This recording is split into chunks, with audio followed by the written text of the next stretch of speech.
Download STL files to 3D prints. To download the STL file, we go to the My Models tab. Then we choose a model that we want to download.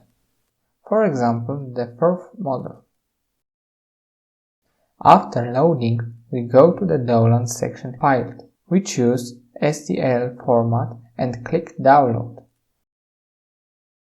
After download file, we can open it in any STL file browser or in a program that allows you to convert this file directly to the 3D printing.